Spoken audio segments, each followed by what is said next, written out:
नमस्कार। कुरुक्षेत्र में है आप, जिसका फैलाव वहां तक है जहां तक सूर्य की किरणें पहुंचती है। जहां न कोई निधि है, न कोई नियम है। जहां न सूर्योदय के साथ युद्ध आरंभ होता है, न ही सूर्यास्त के साथ युद्ध समाप्ति की घोषणा होती है। जहां कोई भी किसी भी क्षण अपने राजनीतिक साम दाम दंड भेद का प्रयोग कर राजनीतिक जमीन पर विजय पताका फहरा सकता है, साथ ही साथ राजनीतिक जमीन पर अपना कब्जा जो है वह जमा सकता है। और जंगल का एक नियम है। जंगल का एक नियम है कि जंगल का राजा शेर जब बूढ़ा हो जाता है, जब समय का चक्र चलता है और जो कभी अपने युवा अवस्था में जंगल का राजा होता है, जब वह बूढ़ा हो जाता है तो उस समय लकर बग्घे की फौज भी उसे घेर कर शेर का कैसे शिकार कर देती है, शेर का कैसे खात्मा कर देती है, इसके बारे में आप जानते होंगे। यानी कि उम्र जो है वह बेहद खास चीज होती है और सबसे बड़ा होता है वक्त। वक्त जो है, वक्त के पास बहुत ताकत है। कोई भी शक्तिशाली नहीं है, सबसे ज्यादा शक्तिशाली सर्वशक्तिमान वक्त होता है, समय होता है। इसलिए समय के आगे सबको साष्टांग रूप से दंडवत करना चाहिए। अब आप सोच रहे होंगे कि हम समय की क्यों बात कर रहे हैं। क्योंकि राजनीतिक चाणक्य एक समय में कहे जाने वाले और अपने राजनीतिक फैसलों से अक्सर लोगों को चकित करने वाले नीतीश कुमार जी के खिलाफ अगर हम कहें कि बड़ी साजिश हुई है और इसके बारे में नीतीश कुमार जी को कानो कान खबर भी नहीं है, तो आप सोचेंगे कि हम यह बात कैसे कह रहे हैं। आपको इस वीडियो के अंत तक सब कुछ समझ आ जाएगा कि नीतीश कुमार जी के खिलाफ कितनी बड़ी साजिश हुई है और इस साजिश में कैसे नीतीश कुमार जी फंस गए, यह बात किसी को जो है समझ नहीं आ रही है। अब आप समझिए कि साजिशों का दौर लगातार चलता है राजनीति में, और राजनीति में साजिश का होना एक घटक तत्व के रूप में है। राजनीति में इशारे, साजिश और बहुत सारे अलगाव वाली चीजें होती है जो राजनीति को चलाने के लिए, मॉडर्न राजनीति जो वर्तमान राजनीति है उसे चलाने के लिए उसके फ्यूल के रूप में, ईंधन के रूप में उसे देखा जाता है। अब देखिए 2017 का दौर याद कीजिए। 2017 में कैसे नीतीश कुमार जी जो हैं वह अलग हो गए थे महागठबंधन से। 2014 में जब गुजरात के तत्कालीन मुख्यमंत्री नरेंद्र मोदी जी का नाम आ गया था प्रधानमंत्री पद के रूप में एनडीए की ओर से, उस समय नीतीश कुमार जी इस कदर खपा हुए थे कि उन्होंने एनडीए में रहना उचित नहीं समझा था और महागठबंधन के साथ आ गए थे।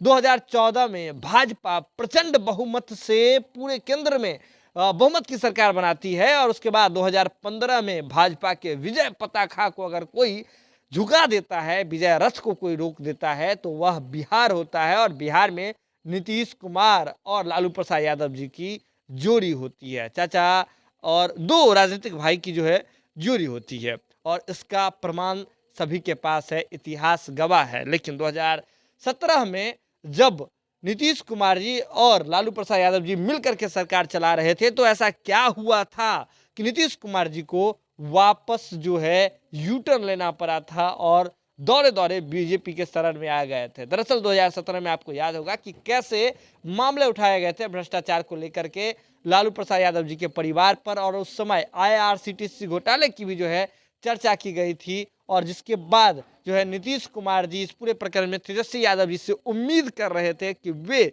सबके सामने जाकर के सार्वजनिक रूप से बयान जारी करके इस पूरे प्रकरण पर स्पष्टीकरण दे, और इस बात को आधार बना करके नीतीश कुमार जी ने वहां से कल्टी ले लिया कि नहीं, भ्रष्टाचार है, हम काम नहीं कर पा रहे थे। हालांकि नीतीश कुमार जी वापस फिर से महागठबंधन में है।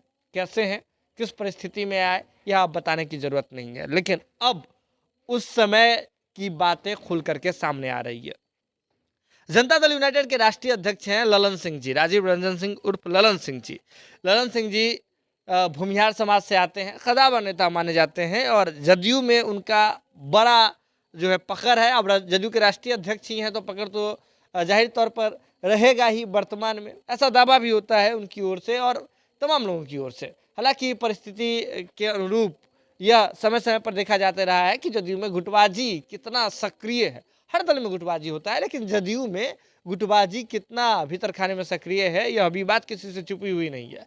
अब ललन सिंह जी ने सीधे तौर पे कहा है कि 2017 में नीतीश कुमार जी के खिलाफ किसी ने साजिश किया था तो वे अमित शाह जी थे।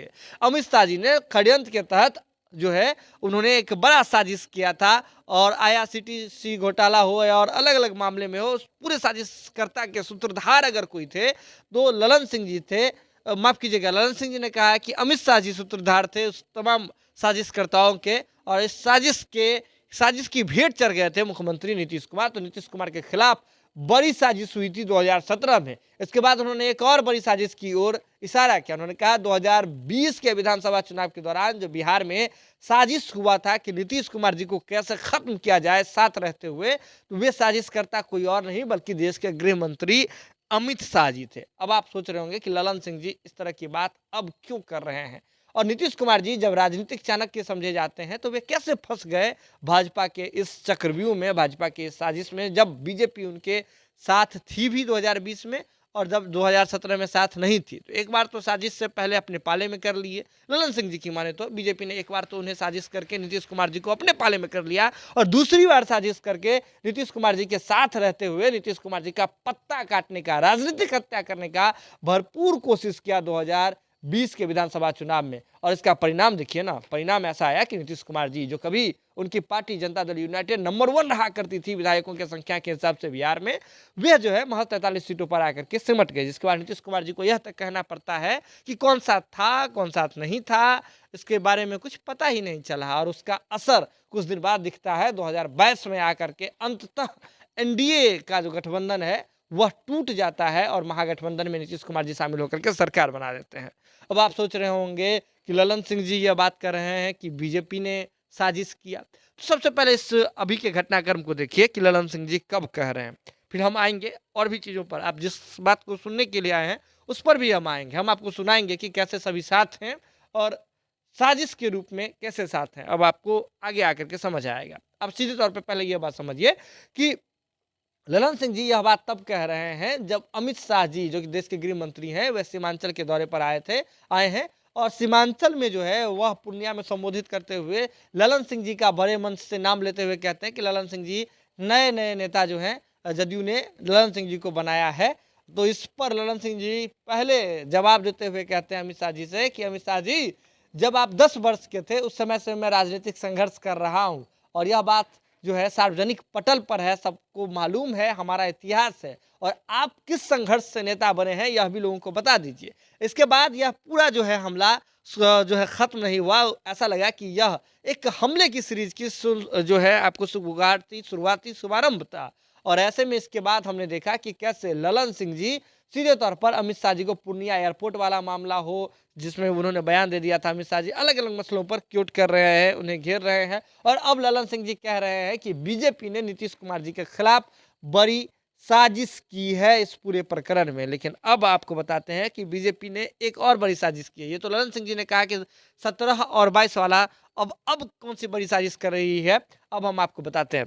दरअसल बीजेपी की ओर से अमित शाह जी ने भरे मन से ही कहा था। इसके बाद सुशील मोदी जी भी इस पूरे प्रकरण पर जवाब देते हुए कहते हैं, चाहे संजय जायसवाल जी जो कि बीजेपी बिहार के प्रदेश अध्यक्ष है, वह भी कह रहे हैं कि कैसे आईआरसीटीसी जो घोटाला है उसके अगर कोई इस पूरे प्रकरण में जो है चिट्ठी दे करके सीबीआई को बुलाने वाले थे तो वह कोई नहीं बल्कि नीतीश कुमार जी ही थे। इसके बाद हम देख रहे हैं कि कैसे जो है नीतीश कुमार जी जो अभी वर्तमान में राजद के साथ गठबंधन किए हुए हैं, तो सीबीआई वाला टेस्ट तो अभी राजद के जहन में है, दर्द है, घाव ताजा है, उस गले हुए उस घाव पर नमक छिड़कने का अगर कोई काम कर रही है तो बीजेपी कर रही है। अमित शाह जी भी इस पूरे प्रकरण में कह चुके हैं कि सीबीआई को अब ये लोग रोकने की मांग कर रहे हैं, लेकिन अगस्त में ही जो है वह ललन सिंह जी कह रहे थे कि सीबीआई अपने कार्य में अभी तक तेजी क्यों नहीं करती है, और अब जब सितंबर का महीना आया है तो अब ललन सिंह जी कह रहे हैं कि अब जो है वह सीबीआई पर ही अनर्गल आरोप लगा रहे हैं, यानी कि ललन सिंह जी अपनी बातों से ही पलट रहे हैं। अब पलटेंगे क्यों नहीं, क्योंकि अब तो मजबूरी है, सत्ता वाली मजबूरी है, गठबंधन धर्म का मजबूरी है, और बहुत सारी बातें हैं। लेकिन कुल मिलाकर समझिए दो तिथि जो है बेहद खास है। आपको देखिए कि 27 तारीख को जदयू हर जगह बीजेपी के खिलाफ में, बीजेपी की जो नीति है, बीजेपी का जो एजेंडा है, जदयू का ऐसा मानना है कि जो सामाजिक सौहार्द है उसे बिगाड़ने का भरपूर पुरजोर कोशिश कर रही है बीजेपी पूरे देश में।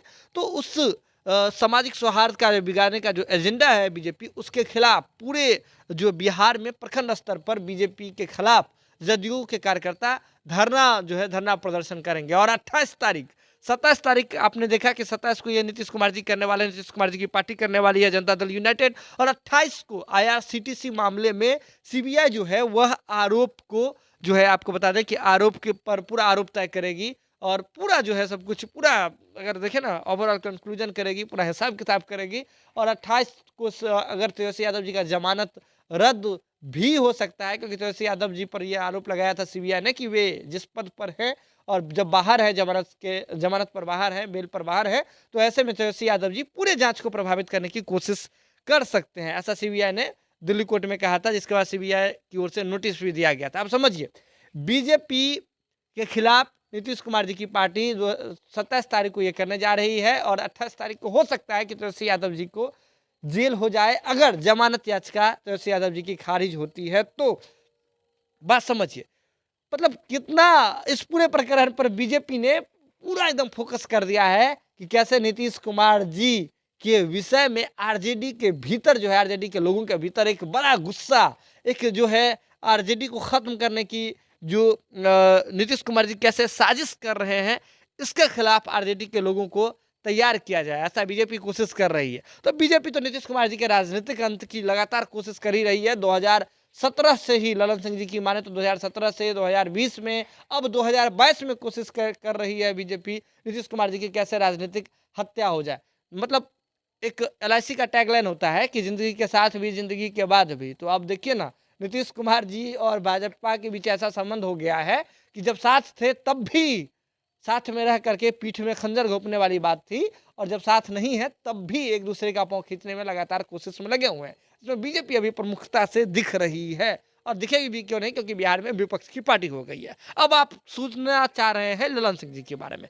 अब समझिए, नीतीश कुमार जी की अभी वर्तमान में राजनीति में कैसे, क्या अगर विधायकों की संख्या के हिसाब से कहें या फिर वोट बैंक के आधार पर कहें, तो कितना क्या कुछ समीकरण है, क्या गणित है नीतीश कुमार जी के पास, ये आप भी समझ रहे हैं। और ऐसे में ये गणित, वर्तमान गणित जो है, वर्तमान समय नाकाफी है नीतीश कुमार जी को PM पद के लिए पंप अप करने में, यानी कि PM पद के लिए भेजने में, राष्ट्रीय राजनीति में भेजने के लिए। ये ऐसा समय है जहां जदयू को बिहार में अपनी पकड़, अपनी पैठ जमीनी स्तर तक जो है मजबूत करनी होगी, बूथ स्तर तक मजबूत करनी होगी। संगठन में बड़े फेरबदल किए थे जदयू ने। उपेंद्र कुशवाहा जी को संसदीय बोर्ड का अध्यक्ष बनाया, लेकिन प्रदेश अध्यक्ष के रूप में उमेश कुशवाहा जी को दिया। उमेश कुशवाहा जी अच्छे नेता हैं और संगठन पर लगातार कार्य कर रहे हैं उमेश कुशवाहा जी। अब आप समझिए कि जदयू संगठन पर कार्य करने की कोशिश कर रही है, लेकिन इस समय में जहां बिहार पर पूरा फोकस होना चाहिए था, तो बिहार से फोकस जो है नीतीश कुमार जी का डिफोकस किया जा रहा है। बिहार पर फोकस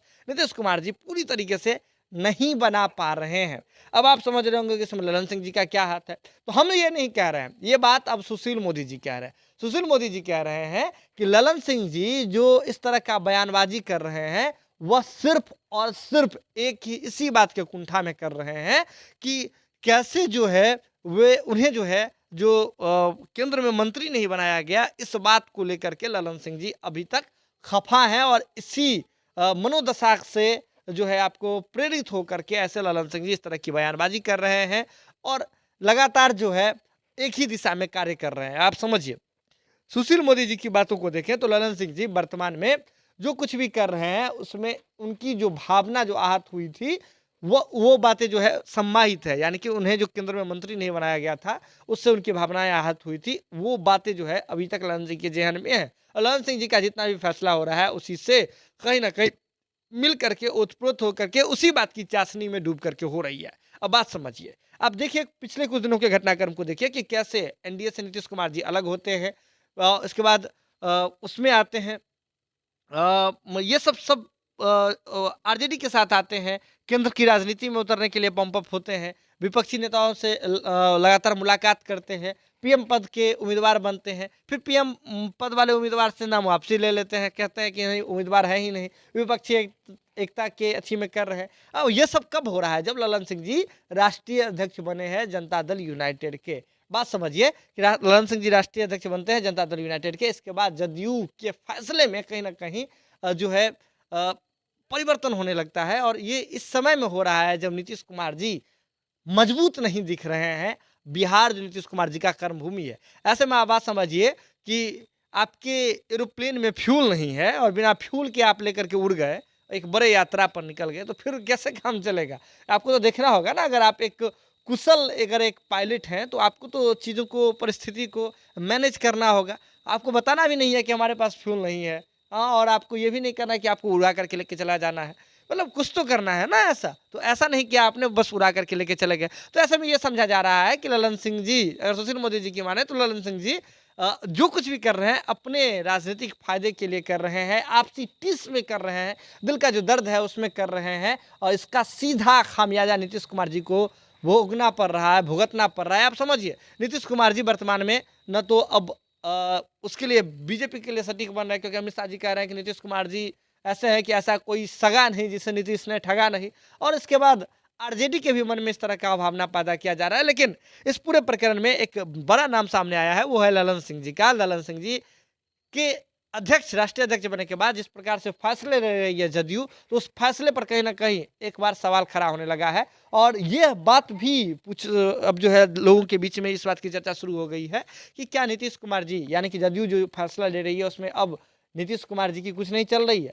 यानी कि अगर नीतीश कुमार जी की, जब कहते हैं कि जदयू में सर्वमान्य नेता नीतीश कुमार जी हैं, तो इस तरह की फैसले कैसे नीतीश कुमार जी ले सकते हैं? वो नीतीश कुमार जी जो राजनीतिक चाणक्य कहे जाते हैं। कुरुक्षेत्र है, कुछ भी हो सकता है। साजिशों का दौर जो है वो हमेशा चलता रहता है। साजिश न दिन देखती है, न रात देखती है, न सुबह देखती है, न शाम देखती है। तो आप इंतजार कीजिए हमारे अगले एपिसोड का कि कैसे क्या कुछ बदलाव होता है बिहार की राजनीति में। जो भी अपडेट होगा हम आपसे शीघ्र ही साझा करेंगे। खबर देख लिया तो जरूरत है इसे शेयर करने की, शेयर करके हम लोगों तक पहुंचाने की। बहुत बहुत धन्यवाद।